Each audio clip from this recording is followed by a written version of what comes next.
Bem-vindos a mais um relato. Aproveite o vídeo, deixe seu like e se inscreva. Mande seu relato para nosso e-mail ou WhatsApp. Olá a todos do canal do Juruna. Então, irei mencionar aqui um encontro com o que penso que possa ter sido um dogman, um lobisomem ou um homem-cão. Demorei um pouco para encontrar tempo e demorou muito para o trauma se dissipar para que esse período da minha vida pudesse ser visto de maneira mais objetiva. Nunca revelei algo tão pessoal para o público em geral antes, e prevejo que este post possa chamar um pouco mais de atenção também, então estou um pouco nervoso. Mas depois de manter isso em segredo por anos, acho que já está na hora de se tornar conhecido. Antes que alguém se envolva muito neste post, devo observar que na verdade não vi muito do homem-cão. Coloquei isso entre aspas porque ainda não tenho 100% de certeza se foi isso que vi, mas ainda acho que é o mais plausível. Isso é mais sobre a experiência e como ela e a criatura afetaram minha vida. Então, aqui está. Esta experiência ocorreu quando eu tinha 10 anos. Na época, só tinha minha mãe cuidando de mim, sem pai por perto. Moramos com minha bisavó na Pensilvânia durante a maior parte da minha infância. Minha mãe fez amizade com uma mulher que possuía uma grande propriedade à beira do lago perto do lago Michigan, em Wisconsin. Ela fez uma oferta para nos deixar viver em uma pequena cabana na propriedade que ela possuía em troca de trabalho em sua loja de arte. Então, acabamos voando para lá aproximadamente em 2007. Uma coisa que me ajuda a lembrar do ano é que no ano seguinte à nossa volta, Obama foi eleito presidente. Agora, essa propriedade estava localizada em uma área relativamente isolada. Havia outros habitantes na área geral, mas a partir da estrada principal você teria que virar em uma estrada de cascalho que levava a uma área densamente arborizada. Dirigir por 1 minuto ou 2 e então você estaria na propriedade.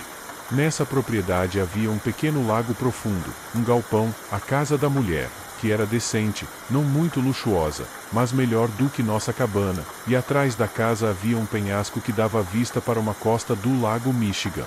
Assim que você entra na propriedade, está cercado por bosques. Em retrospecto, parece que estou descrevendo a configuração de um filme de terror. Então, quando chegamos lá pela primeira vez, acredito que fosse meado ou final do verão, talvez início do outono. Um detalhe estranho foi a presença deste peixe grande, vermelho e morto que estava apenas deitado no chão. Eu o encontrei entre o pequeno lago profundo e o galpão.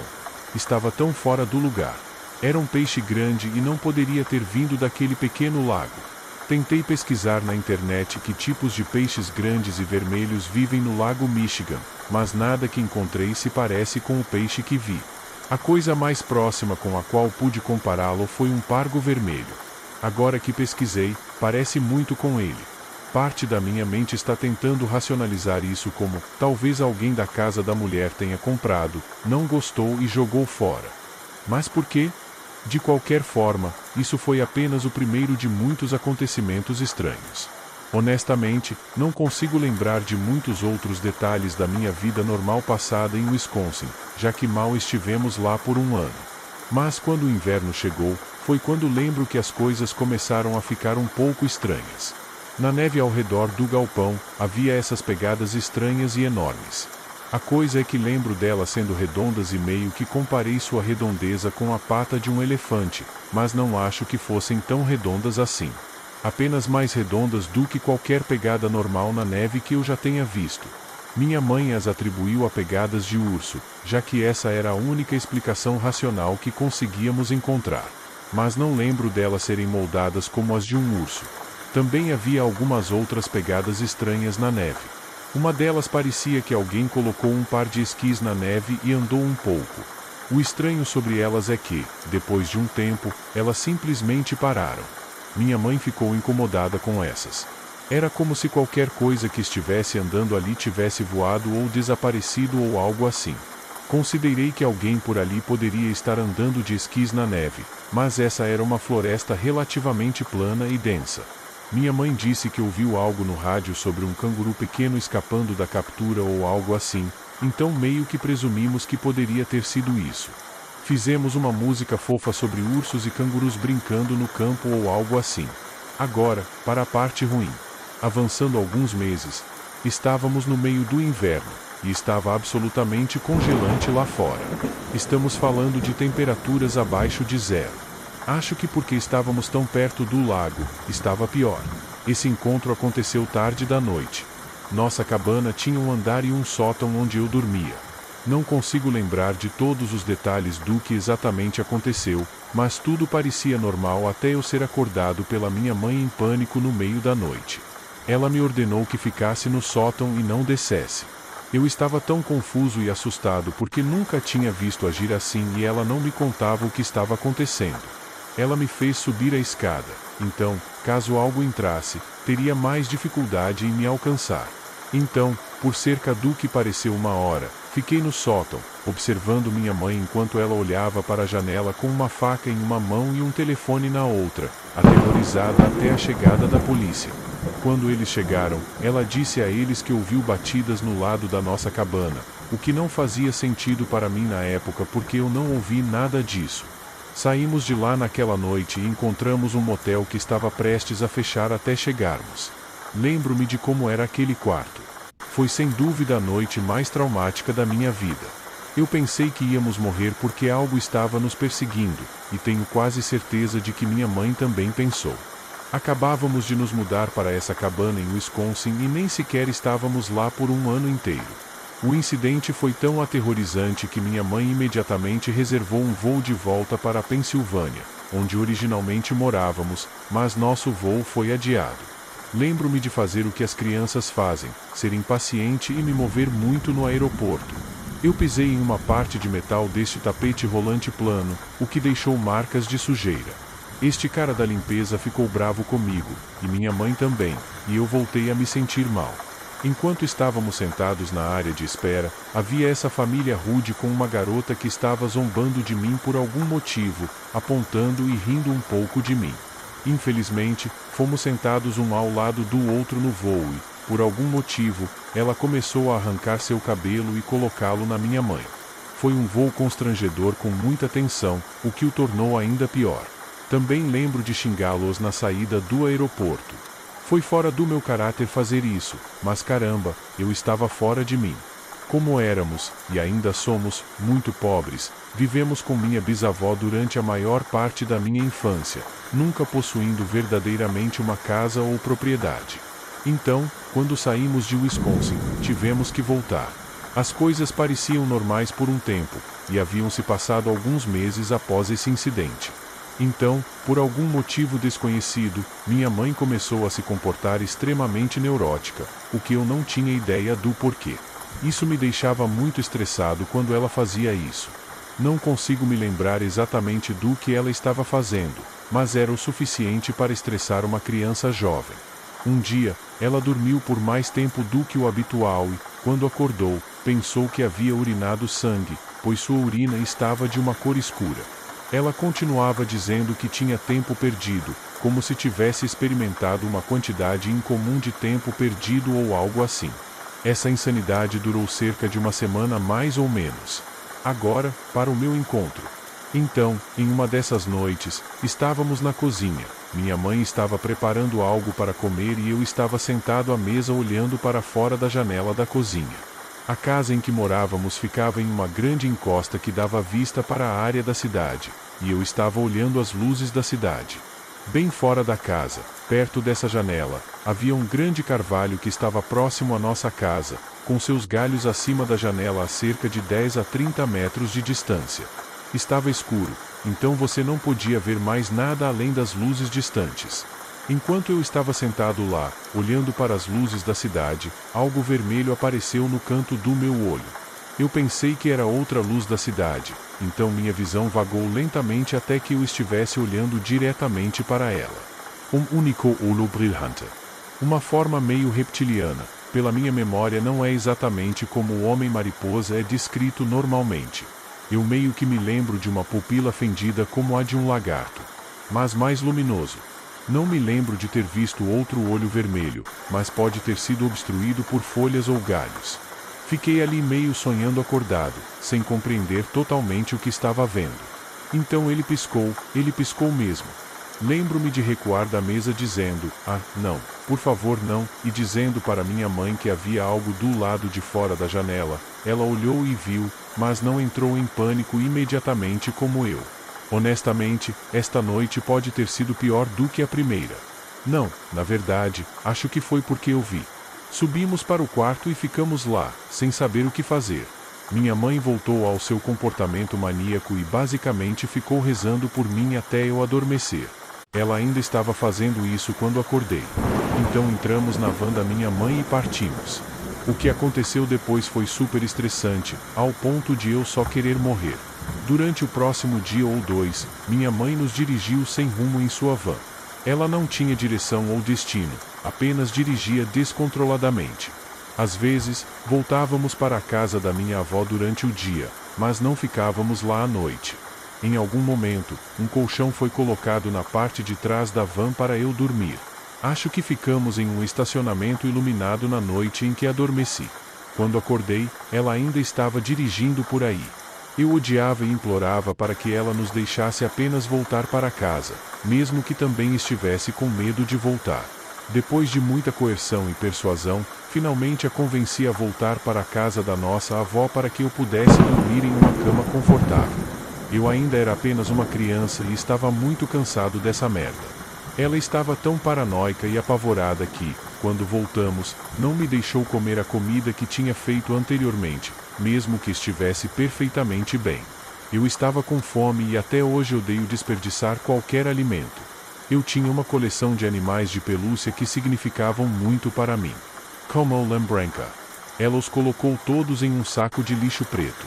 Eu os encontrei, mas ela ainda não me deixou tê-los. Acho que ela os queimou, porque estava queimando um monte de outras coisas por causa de seu estado mental maníaco fora de controle. Deus, eu odiava que ela fizesse isso. Isso me machucou muito. Eu amava aquelas coisas. Ela acabou colocando várias estátuas de cruz e imagens de Jesus pela casa, bem como do lado de fora, na varanda, na árvore de carvalho. Até colocou alguns símbolos de cruz nas portas ao redor da casa. Sabe, isso na verdade é meio doloroso lembrar agora, mesmo que esteja tão distante e removido. Como, mentalmente doloroso. Outra coisa estranha que aconteceu enquanto ela estava queimando coisas, minha avó deu para minha mãe este velho livro que parecia uma Bíblia por algum motivo. Esta não era apenas uma Bíblia qualquer, tinha uma capa de couro duro com algum tipo de entalhe na capa. Esta Bíblia estava em um idioma que eu não conhecia, mas usava caracteres do alfabeto inglês. Tinha imagens em preto e branco com uma aparência antiga que pareciam medievais, embora eu não me lembre do que elas retratavam. Provavelmente alguma arte medieval perturbadora. Minha mãe a queimou. Por muito tempo, fiquei perplexo sobre o que era este livro, o que significava para minha avó, era realmente um item amaldiçoado e maligno que precisava ser destruído. Passei algum tempo procurando pistas e encontrei algo que se parece quase exatamente com a Bíblia que minha mãe queimou. Aqui está. Não consigo me lembrar se isso é exatamente o que essa Bíblia parecia, mas é bem parecido. Alguém aqui sabe algo sobre esta Bíblia? Também li que pode ser luterana. Eventualmente encontramos um lugar para ficar com uma das amigas da minha mãe em seu porão. Ficamos lá por 1 ou 2 semanas e depois acabamos em um abrigo para mulheres abusadas. Funcionou, no entanto, porque recebemos alguma ajuda depois disso e encontramos um lugar em Ohio onde poderíamos viver. Este incidente se tornou algo que eventualmente conseguimos deixar para trás e superar, mas ocasionalmente nós o mencionamos e conversamos sobre ele desde então. No início foi difícil porque ela não falava sobre isso de jeito nenhum, mas mais tarde conseguimos discutir e eu a convenci a me contar o que viu do lado de fora da nossa cabana em Wisconsin. Ela disse que viu 2 luzes vermelhas a cerca de 15 a 30 metros da nossa cabana. Ela me mostrou como estava se movendo, seja lá o que fosse, não de maneira errática, mas mantendo a distância. Atrás de nossa cabana havia essa área densamente arborizada. Essa coisa estava a cerca de 15 a 30 metros de nossa cabana nesta área arborizada. Minha mãe mostrou fisicamente como estava se aproximando da cabana, embora ainda estivesse a uma distância considerável. As 2 luzes vermelhas nunca se aproximaram, ou pelo menos não o suficiente para ela descrever quaisquer características além dessas 2 luzes vermelhas. Ela não me deixou descer do sótão para verificar porque estava entrando em pânico e o que estava acontecendo. Ela tinha ligado para a polícia e disse que ouviu batidas no lado de nossa cabana, porque sabia que isso era mais crível do que se ela descrevesse o que estava vendo. Ela estava com uma faca o tempo todo antes de os policiais chegarem. Assim que o carro da polícia chegou, ela disse que essa coisa olhou para as luzes da polícia que estavam passando, virou-se e saiu correndo perto de um celeiro abandonado que ficava perto de onde essa coisa estava, mais para dentro da floresta. Eu nunca dei uma olhada nessa coisa em Wisconsin. No início, ela atribuiu isso a alguém com óculos de proteção vermelhos nos seguindo, ou talvez fazendo uma brincadeira. Ela estava surpreendentemente cética sobre isso ser algo como um criptídeo. No entanto, esse argumento não se sustenta muito bem porque durante nosso primeiro encontro em Wisconsin, era tarde da noite durante o inverno. Estava extremamente frio onde morávamos, especialmente porque morávamos bem ao lado de um grande lago.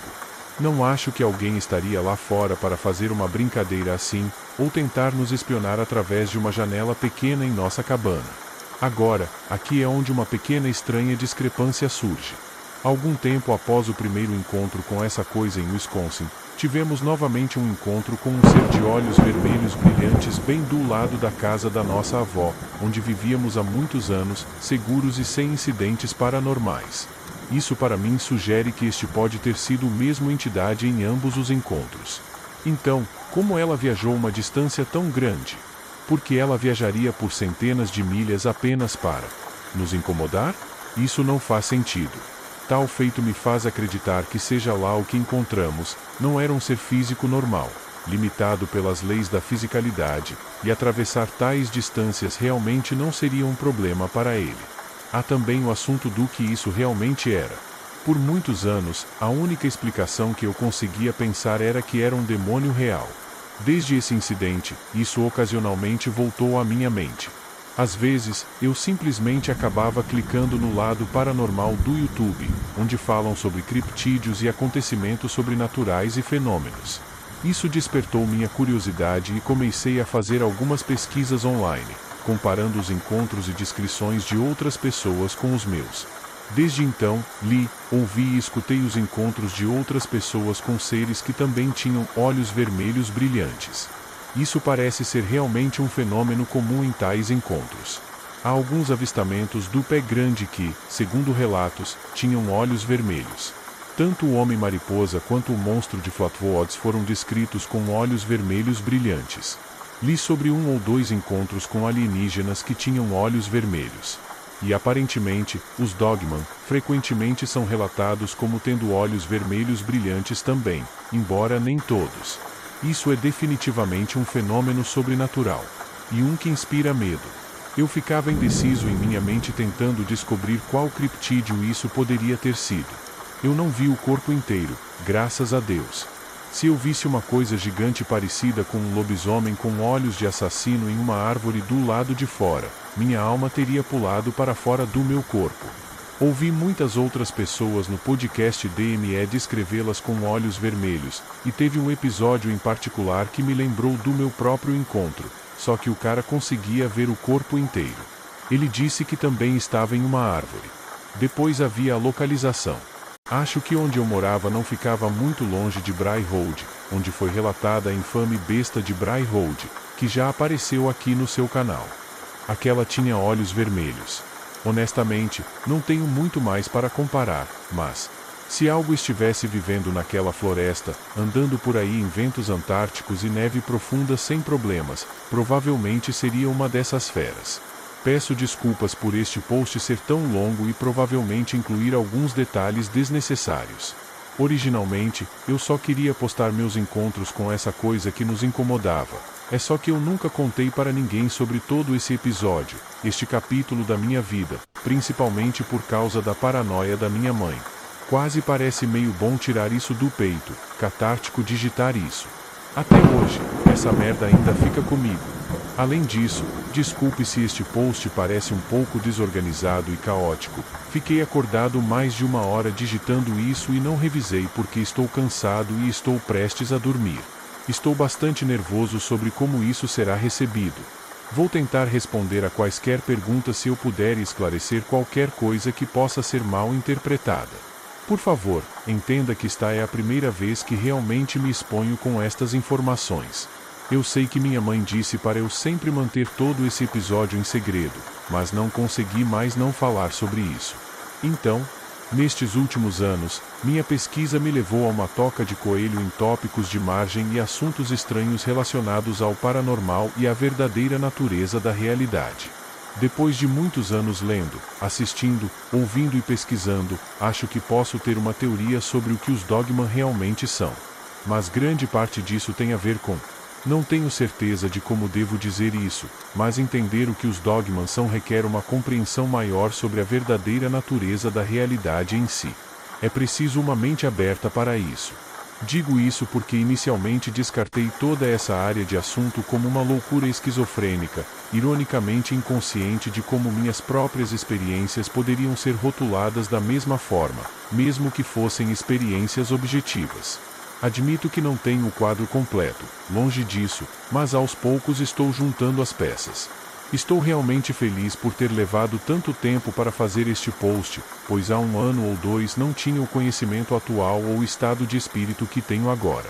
Acho que posso fazer um post separado sobre minha teoria do que acho que os Dogman realmente são, e como eles fazem parte de um aspecto maior de nossa realidade e existência que é mal compreendido. Espero um dia poder entender o que os Dogman são e também ajudar os outros a fazê-lo.